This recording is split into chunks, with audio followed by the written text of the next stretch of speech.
अक्षांशों तक का भाग किसमें आता है? उष्ण जलवायु में। 23.5 से 66.5 दोनों गोलार्धों का 23.5 से 66.5 डिग्री अक्षांशों का भाग किसमें आता है? शीतोष्ण में। तो 23 डिग्री 30 मिनट और विस्तार कहां तक है? 30 डिग्री 12 मिनट तक। तो ये 23 डिग्री 30 मिनट से 30 डिग्री 12 मिनट तक का जो भाग है वो कौन सी जलवायु का? शीतोष्ण का। तो बांसवाड़ा का दक्षिणी भाग उष्ण जलवायु, उत्तरी भाग शीतोष्ण जलवायु।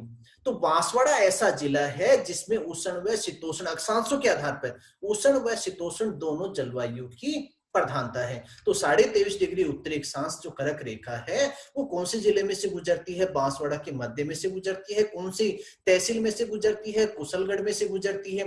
कौन से जिले को स्पर्श करते हुए? डूंगरपुर को स्पर्श करते हुए। डूंगरपुर में प्रवेश नहीं करती, केवल उसको स्पर्श करती है। कर्क रेखा की राजस्थान में लंबाई कितनी है? 26 किलोमीटर है।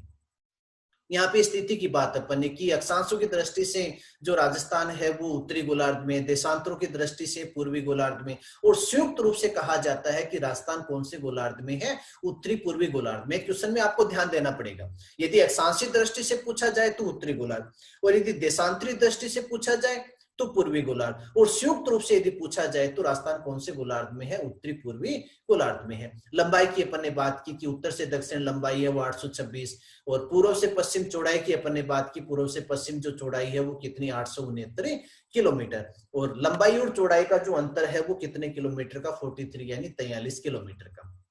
अब यहाँ पे ध्यान देने योग्य जो बिंदु हैं, जो क्वेश्चन पूछे जाते हैं, आपको ऑप्शन नहीं है, सीधे क्वेश्चन आपको ध्यान रखने पड़ेंगे।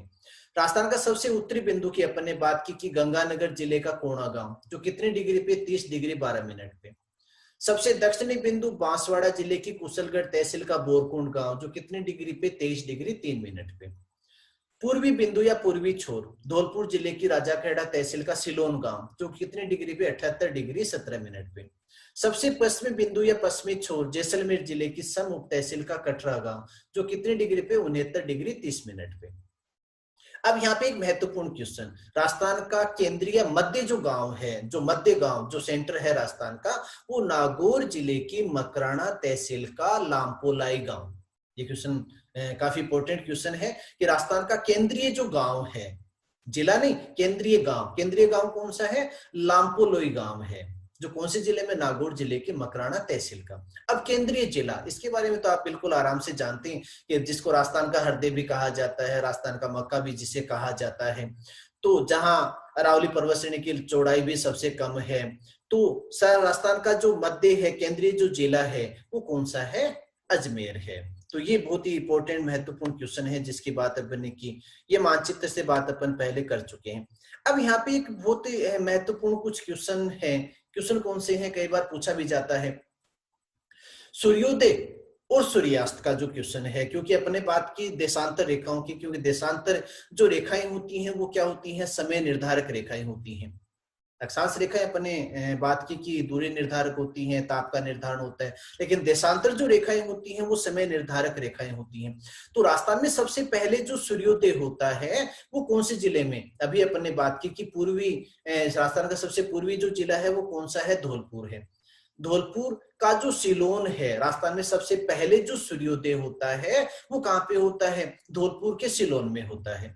और सबसे पहले जो सूर्यास्त है वो कहाँ होगा? अब सबका ध्यान लगभग कहाँ पे जाता है? जैसलमेर पे जाएगा। नहीं, जहां सूर्योदय सबसे पहले होगा वहां सूर्यास्त भी सबसे पहले होगा। तो सबसे पहले जो सूर्योदय है वो कहाँ पे है? सिलोन में।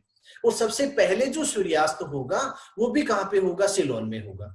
सबसे बाद में जो सूर्योदय है वो कहाँ पे होगा? कटरा में होगा। और सबसे बाद में जो सूर्यास्त होगा वो भी कहाँ पे होगा? कटरा में होगा। अब यहाँ पे सबसे महत्वपूर्ण बात और यदि अपन करें तो कि जो सूर्यास्त है वो धौलपुर में सबसे पहले है, और सूर्योदय और सूर्यास्त दोनों धौलपुर में पहले होंगे, और जैसलमेर में सूर्योदय और सूर्यास्त है वो दोनों सबसे बाद में होंगे। अब यहाँ पे कई बार क्वेश्चन पूछा हुआ है कि जो राजस्थान का सबसे अधिक तापमान प्राप्त करने वाला जो जिला है, या अपन कह सकते हैं कि सूर्य की किरणों का सर्वाधिक सीधापन, सर्वाधिक तिरछापन। आप देखिए अभी अपन ने बात की कि बांसवाड़ा जिले में से कर्क रेखा गुजरती है, और सूर्य की किरणों का सर्वाधिक जो सीधापन रहता है दोनों गोलार्धों में, वो करक और मकर रेखा तक रहता है, यानी 23.5 डिग्री अक्षांशों तक रहता है, जिसको अपन संक्रांति के रूप में कहते हैं। तो राजस्थान में सूर्य की किरणों का सर्वाधिक जो सीधापन है वो कौन से जिले में है? बांसवाड़ा जिले में है। और सर्वाधिक सीधापन कौन सी तिथि को माना जाता है? 22 जून को, क्योंकि 22 जून उत्तरी गोलार्ध का सबसे बड़ा और दक्षिणी गोलार्ध का सबसे छोटा दिन माना जाता है। अब कई बार क्वेश्चन पूछा हुआ है कि सूर्य की किरणों का सर्वाधिक तिरछापन, सबसे दक्षिणी जिला बांसवाड़ा, सर्वाधिक सीधापन, तो सर्वाधिक तिरछापन कहां पे होगा?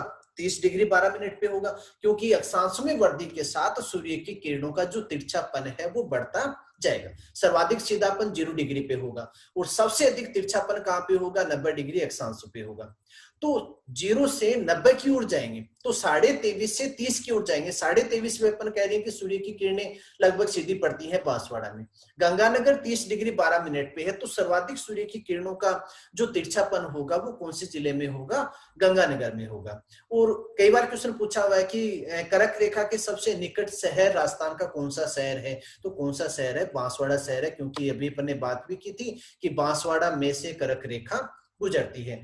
तो बात अपन कर रही थी कि सर्वाधिक सूर्य की किरणों का सर्वाधिक सीधापन, सर्वाधिक तिरछापन, तो सर्वाधिक सीधापन है वो बांसवाड़ा में, सर्वाधिक जो तिरछापन है वो कौन से जिले में होगा? गंगानगर में होगा।